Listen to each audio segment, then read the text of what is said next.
So hello friends, welcome in this video. उम्मीद करता हूँ सभी अच्छे होंगे, बेहतर होंगे। तो आज का जो टॉपिक है वो राष्ट्रीय ग्रामीण रोजगार गारंटी अधिनियम को लेकर के है, जो कि 2005 में पारित किया गया था। और ये जो कानून था ये रोजगार देने के उद्देश्य से सरकार ने पारित किया था। तो चलिए जानते हैं कि राष्ट्रीय ग्रामीण रोजगार गारंटी अधिनियम 2005 के क्या उद्देश्य है।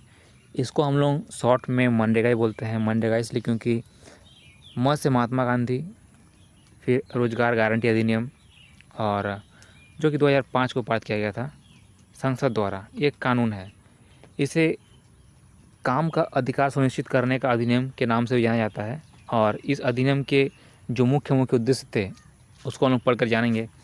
तो जो पहला उद्देश्य था वह 100 दिनों की अनिवार्य रोजगार, यानी हर व्यक्ति जिसको काम की आवश्यकता है, जो कि बेरोजगार बैठा हुआ है, जिसको कोई काम नहीं मिल रहा है, तो सरकार उसको 365 दिन में से 100 दिन सरकार उसको काम देगी।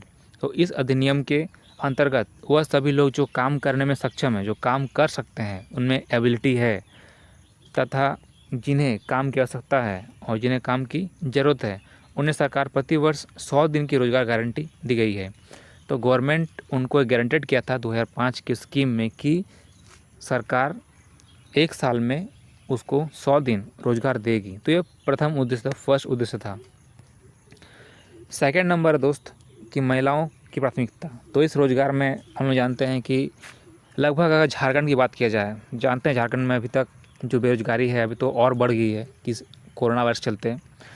एक सेंसस के रिपोर्ट के अनुसार 2011 में 37% था, जबकि 2019 में ये 46% है। जबकि लगता है मुझे डाटा ये भी सही नहीं है और इससे बढ़ चुका होगा, क्योंकि एग्रीकल्चर बेस्ड है और यहाँ पे महिलाएं भी कितनी हाथ बढ़ाती है अपने घर को चलाने के लिए, ये मैंने देखा अपना आंखों से।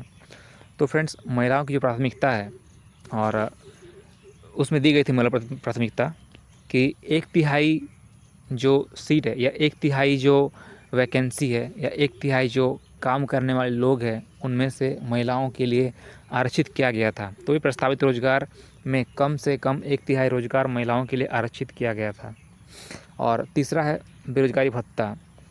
तो बेरोजगारी भत्ता क्या था? यदि सरकार किसी प्रार्थी को 15 दिनों के अंदर रोजगार उपलब्ध नहीं करवाती है तो उस व्यक्ति को रोजगार के स्थान पर बेरोजगारी भत्ता दिया जाएगा। तो मान लीजिए गवर्नमेंट काम देने की गारंटी दे रही है, लेकिन अगर काम वो नहीं दे पा रही है तो 15 दिन के अंदर अगर आपको कोई रोजगार उपलब्ध नहीं करवा पा रही तो आपको गवर्नमेंट बेरोजगारी भत्ता देगी। ये उस टाइम पर कानून इस तरह का पारित किया गया था 2005 में। और चौथा है भूमि संबंधी कार्य। तो ये जो नियम पारित किया गया था, इस नियम के अनुसार भूमि सुधार संबंधित कार्य को बहुत ज़्यादा जो प्राथमिकता दी गई थी।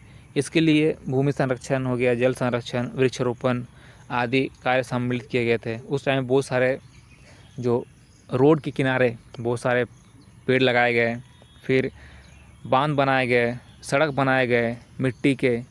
उस समय धीरे धीरे झारखंड में भी कुछ कुछ चीज़ें सुधार हो रही थी, लेकिन अब तो हालत बहुत ही ख़राब लगता है दोस्त। और जो पांचवा चीज़ है वह कार्यक्षेत्र। कार्यक्षेत्र मतलब क्या? इस अधिनियम के अंतर्गत इच्छुक व्यक्ति को 5 किलोमीटर के अंदर काम उपलब्ध कराया जाता है।